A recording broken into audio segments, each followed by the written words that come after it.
एगो राजा रहन, उनका एगो लड़का एगो लड़की रहे। लड़का बड़ा हो करके बड़ा जुएड़ी हो गईल, जुआ खेले लागल। जुआ खेलते खेलते एगो डोम के साथे जुआ खेले में अपन बहन के हार गईल। कहलस डोमवा कि कैसे देब, तार बाप तो हमरा के देवे ना दिहन, तो बहन तो हराई कैसे हमरा भी। हाँ तो हम उपाय करतनी। गईलन घरे, कहलन कि माई हम जातनी बड़ी दूर हार लेके, बुचिया के भेज दिए खाए लेके ना पानी पिए के।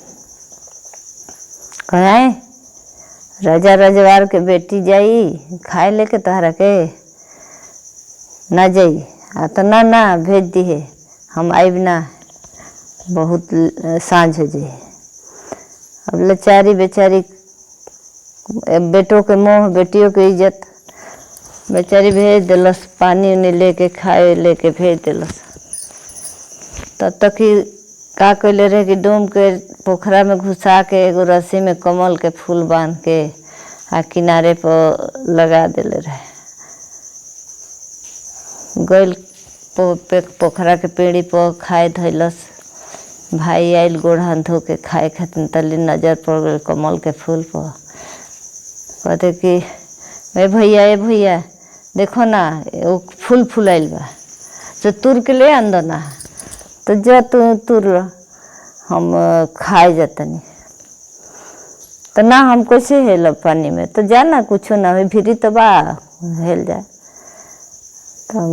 तो डोम रस्सी खींच लेलस थोड़ा देर।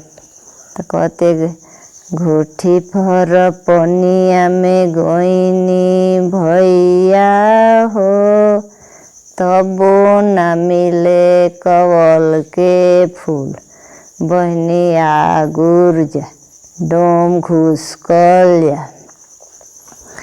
फिर आगे गई, कहती ठेहुन भर पनिया में ओइनी भैया हो, तबो न मिले कवल के फूल, बहनिया गुर जा डोम घुस कल जा। डाँड़ भर पनिया में ओइनी भैया हो, तबो न मिले कवल के फूल, बहनिया गुर जा डोम घुस कल जा। तो कहते छाती भर पनिया में ओइनी भैया हो, तबो न मिले कवल के फूल, बहनिया गुर जा डोम घुस कल जा। तो गाला भर पनिया में ओइनी भैया हो, तबो न मिले कवल के फूल, बहनिया गुर जा डोम घुस कल जा। बस बुड़ गईल तो भीतरे गईल तो देखते कि दिया बरता, बाँस छील के डोम सूप दौरी बिनता, बिनवावे लागल।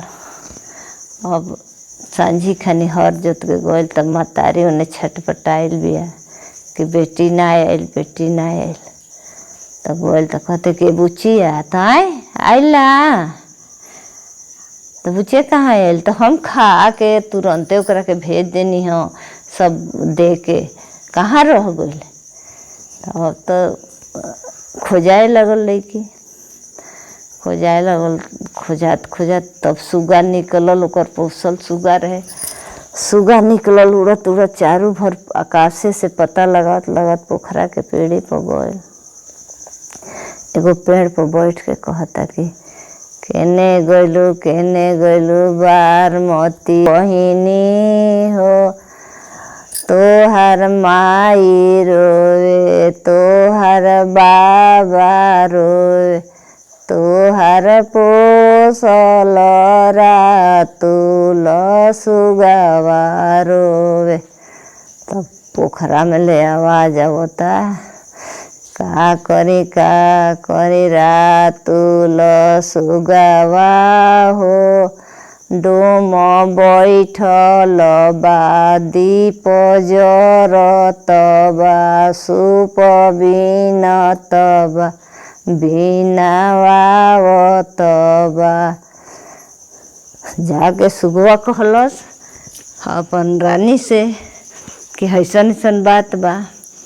अब रानी गईली, राजा गइलन, सब कोई गइल। तो कहतड़ी कि केने गइलू बारमती बेटी हो, तोहार बाबा रोवे, तोहार भैया रोवे, तोहार पोसल रातुल सुगवा रोवे। तो का करिया माँ हो, डोम बैठल बा दीप जरत बा सूप बीनत बा बीना वावत बा। बाप भी रोलन, माई भी रोल, सब कोई रोल। अब का होखो, कैसे कैसे पोखरा उड़ा के आ लड़की के निकाल के ले आके राजा बियाह हुआ को के भेज दिलन ओकरा के ससुरारी।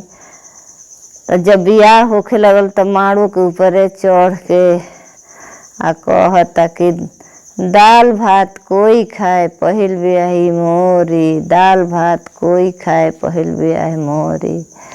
अब कोई बात के ध्यान ना दिल।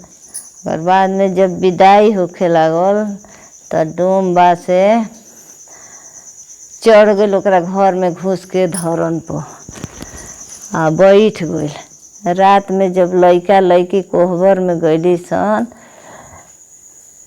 तो लड़का लड़की गई तो का कैलस कि केवाड़ी काटे लगल।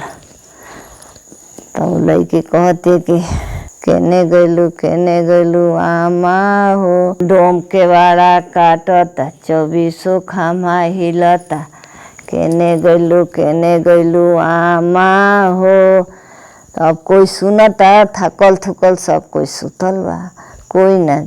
बस का कैलस के केवाड़ी वेड़ी काट के ओकरा के मर्दाना के काट के ओकरा के लेके भाग गइल अपना घरे ले गइल। तब डोम रहले रे कोनो राजा रे ओकरा घरे खाए के बा, रोज जात रहे, मांगत रहे, बीनत रहे, बेचत रहे, तो लेके आवत रहे। तब ओकरा घरे कोई रहे न, एगो कुत्ती पोसले रहे। तो कुत्तिया के कहलस कि तू दिन भर एजे बैठा रहिए, खाए पानी दे देत रहे। कहते दिन भर ते एजे रहिए, कहीं मत जाइए कि कहीं भागी तब ते कटी है देखी। कुतिया बैठल रहत रहे। तब राजा के बेटी बाड़ी तो कहतड़ी कि सुकुरती सुकुरती पिलिया रे, हमरा नाक के नथिया बोलू ले, राजा मुअल मुँह देखे दे। तो कुतिया कहतिया कि मोर नाक बकी नथिया झुलाइब। तो फिर कहते कि सुकुरती सुकुरती पिलिया रे, हमरा हाथ के कंगनवा बोलू ले, राजा मुअल मुँह देखे दे। हमरा हाथवा के कंगन झुलाइब। फेन बेचारी का करो, फेन कहते कि सुकुरती सुकुरती पिलिया रे, हमरा गोड़ के पैजबवा बोलू ले, राजा मुअल मुँह देखे दे। तो हमरा गोड़ बकी पैजब झुलाइब। तो बाहर पार के कहलस कि अब कौन चीज करी, अब का दिही, हटी है ना। अब उकिताइल कि सुकुरती सुकुरती पिलिया रे, हमरा गोड़ के चापलवा बोलू ले, राजा मुअल मुँह देखे दे। तो कहते कि हाँ हाँ हाँ दे दे दे दे। लेके पिछूती डोम के घर के पिछूती जाके आ चबावे लगल। आ तब राजा के लड़की कैली कि लकड़ी ले ली, ओकरा के हाथ गोड़ बना के, साड़ी कपड़ा पहना के, खूब बढ़िया से बिछौना बिछा के आ सुता के आ भाग गई, चल गई। आ जाके अपन राजा के देखली, राजा के अपन दाह संस्कार भइल, डोम आवत त देखत त रानी हइये नइखी। अब मार कुतिया के मार के मुआ देलस। खिस्सा खत्म हो गईल।